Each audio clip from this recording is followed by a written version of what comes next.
फातिमा की रानी माँ, प्रभु यीशु की माँ, आसरा तू ही है माँ।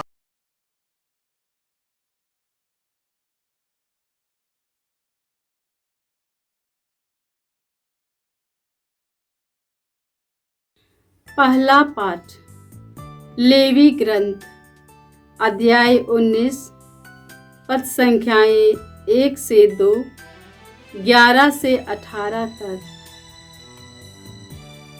प्रभु मूसा से बोला, इस्राएलियों के सारे समुदाय से यह कहो, पवित्र बनो, क्योंकि मैं प्रभु तुम्हारा ईश्वर पवित्र हूँ। चोरी मत करो, झूठ मत बोलो और अपने पड़ोसी को धोखा मत दो। अपने ईश्वर का नाम अपवित्र करते हुए मेरे नाम की झूठी शपथ मत लो। मैं प्रभु हूँ। तुम ना तो अपने पड़ोसी का शोषण और ना उनके साथ किसी प्रकार का अन्याय करो। अपने दैनिक मजदूर का वेतन दूसरे दिन तक अपने पास मत रखो। तुम ना तो बहरे का तिरस्कार करो और ना अंधे के मार्ग में ठोकर लगाओ, बल्कि अपने ईश्वर पर श्रद्धा रखो। मैं प्रभु हूँ। तुम न्याय करते समय पक्षपात मत करो। तुम ना तो दरिद्र का पक्ष लो और ना धनी का मन रखो। तुम निष्पक्ष होकर अपने पड़ोसी का न्याय करो। तुम ना तो अपने लोगों की बदनामी करो और ना अपने पड़ोसी को प्राणदंड दिलाओ। मैं प्रभु हूँ। अपने भाई के प्रति अपने हृदय में बैर मत रखो। यदि तुम्हारा पड़ोसी कोई अपराध करे तो उससे डांटो, नहीं तो तुम उसके पाप के भागी बनोगे। तुम ना तो बदला लोगे और ना अपने देश भाइयों से मनमुटाव रखोगे। तुम अपने पड़ोसी को अपने समान प्यार करो। मैं प्रभु हूँ। प्रभु की वाणी। ईश्वर को धन्यवाद। वचन अनुवाक्य।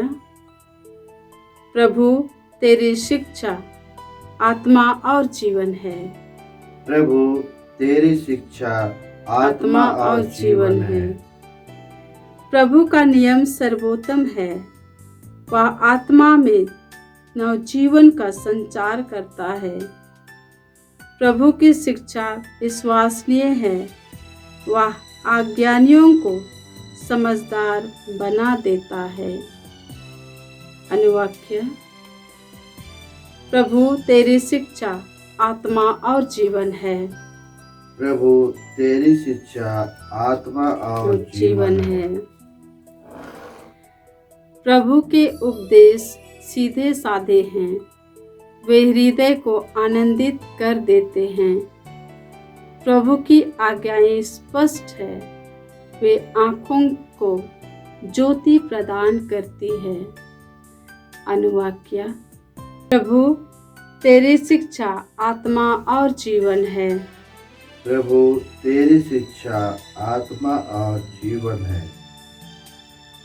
प्रभु की वाणी परिशुद्ध है। वह अनंत काल तक बनी रहती है। प्रभु के निर्णय सच्चे हैं। वे सब के सब न्याय संगत हैं। अनुवाक्य। प्रभु तेरी शिक्षा आत्मा और जीवन है। प्रभु तेरी शिक्षा आत्मा और जीवन है। हे प्रभु, तू मेरा सहारा और मुक्तिदाता है।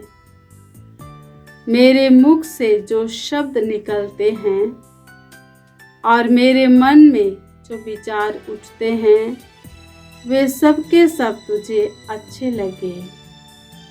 अनुवाक्या, प्रभु तेरी शिक्षा आत्मा और जीवन है। प्रभु तेरी शिक्षा आत्मा और जीवन है। जय घोष। अब उपयुक्त समय है, यह मुक्ति का दिन है। प्रभु आप लोगों के साथ हो और आपकी आत्मा के साथ। संत मत्ती के अनुसार पवित्र सुसमाचार। हे प्रभु तेरी महिमा हो। अध्याय 25 संख्याएं 31 से 46 तक। यीशु ने अपने शिष्यों से कहा, जब मानव पुत्र सब स्वर्गदूतों के साथ अपनी महिमा सहित आएगा, तो वह अपने महिमामय सिंहासन पर विराजमान होगा और सभी राष्ट्र उसके सम्मुख एकत्र किए जाएंगे। जिस तरह चरवाहा भेड़ों को बकरियों से अलग करता है, उसी तरह वह लोगों को एक दूसरे से अलग कर देगा। वह भेड़ों को अपने दाएं और बकरियों को अपने बाएं खड़ा कर देगा।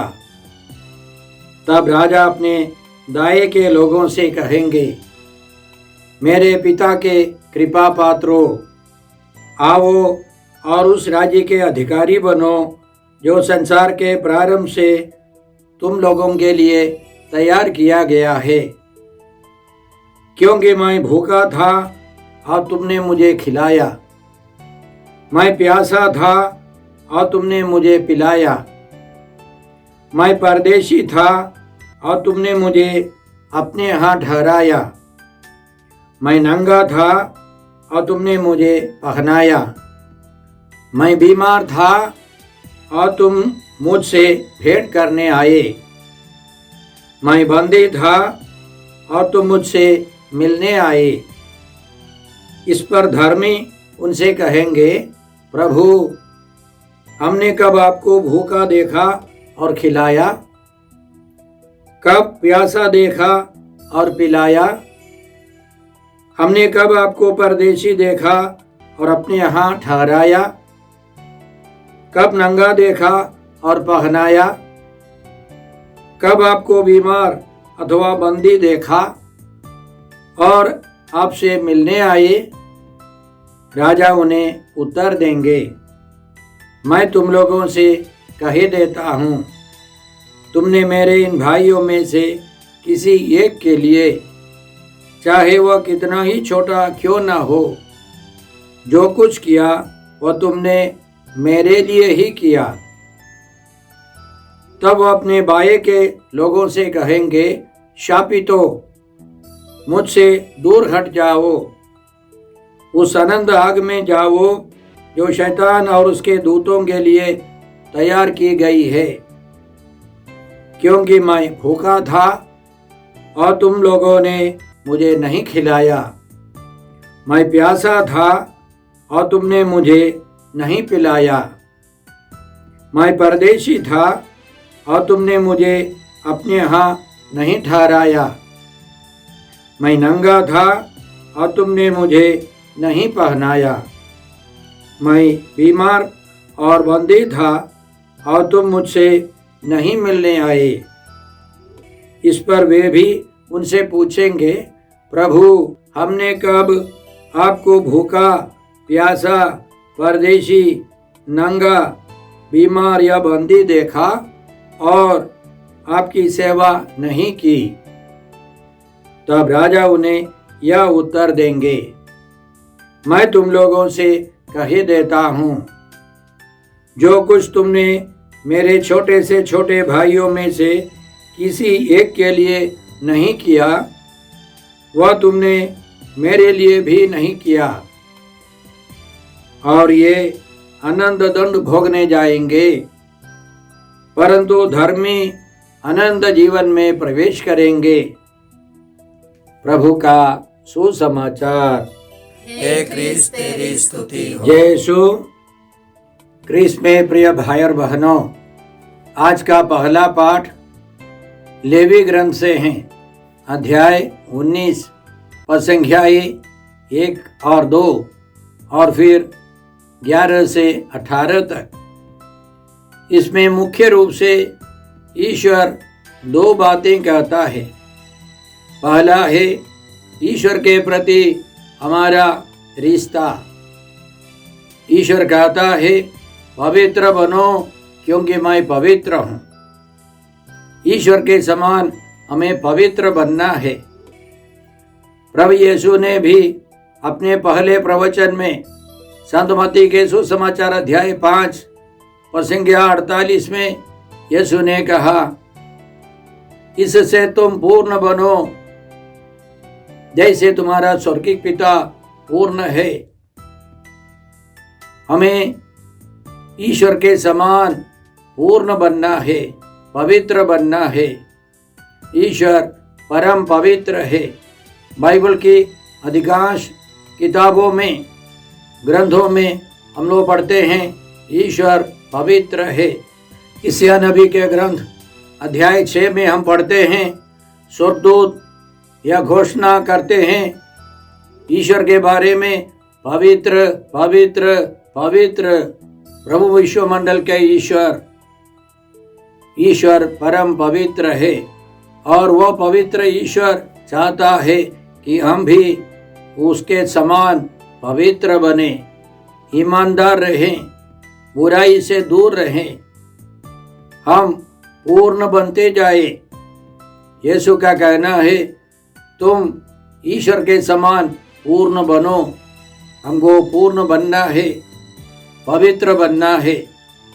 इसके अलावा ईश्वर चाहता है कि हम अपने समाज में पवित्र जीवन बिताए, ईमानदार रहें, झूठ नहीं बोलना है, चोरी नहीं करनी है और न्यायपूर्वक जीवन बिताना है। किसी न्यायकर्ता को बेईमानी नहीं करना है। न्यायकर्ता ईमानदारी से, निष्पक्षता से शासन करे, न्याय करे, यह ईश्वर चाहता है। और ईश्वर कहता है अपने भाई के प्रति अपने हृदय में बैर मत रखो। यदि तुम्हारा पड़ोसी कोई अपराध करे तो उसे डांटो, नहीं तो तुम उसके पाप के भागी बनोगे। तुम ना तो बदला लोगे और न अपने देश भाइयों से मनमुटाव रखोगे। सबसे अंतिम में ईश्वर कहता है तुम अपने पड़ोसी को अपने समान प्यार करो, मैं प्रभु हूँ। ईश्वर चाहता है कि हमारे समाज में प्रेम हो, आनंद हो, न्याय हो। बुराई से हम सबों को दूर रहना है। केवल व्यक्ति नहीं, एक समाज, एक समुदाय, एक देश, सभी राष्ट्र पवित्र जीवन बिताए और एक दूसरे के प्रति सहानुभूति रखे, एक दूसरे को प्यार करे, एक दूसरे की सेवा करे। ईश्वर का कहना है कि हम अपने मजदूरों को उचित वेतन दे और समय पर वेतन दे, मजदूरी दे। सबों का न्याय होना है, सबों को इज्जत से जीना है, तभी हमारा समुदाय ईश्वर के परिवार के सदस्यों का समुदाय बन जाएगा। इसके लिए हमें प्रार्थना करनी है, प्रयास करना है। आज के सुसमाचार के द्वारा प्रभु यीशु हमें सिखाते हैं कि इस दुनिया का अंत होगा। इस दुनिया के अंत में प्रभु यीशु न्यायकर्ता बन के आएंगे। संत यूहन्ना के सुसमाचार अध्याय 5 और संज्ञाएं 22 और 23 में यीशु कहते हैं पिता ईश्वर ने न्याय करने का अधिकार पुत्र ईश्वर को दिया है और प्रभु यीशु हम सबों का न्याय करेंगे। अच्छे लोग प्रभु यीशु के दाहिने और बुरे लोग, विधर्मी लोग उनके बाएं खड़े हो जाएंगे। और अपने दाएं के लोगों से, अच्छे लोगों से, धर्मी लोगों से यीशु सबसे पहले कहेंगे, मेरे पिता के कृपा पात्रों, आओ और उस राज्य के अधिकारी बनो जो संसार के प्रारंभ से तुम लोगों के लिए तैयार किया गया है। तो सबसे पहले हमें पिता ईश्वर के कृपा पात्र बनना है, ईश्वर की कृपा के पात्र। हमें ईश्वर से रिश्ता रखना है, उस रिश्ते से प्रेरित होकर हम दूसरों की सेवा करें, तब धर्मी अनंत जीवन में प्रवेश करेंगे। और बाएं के लोगों से यीशु कहेंगे, शापित हो। कौन है शापित?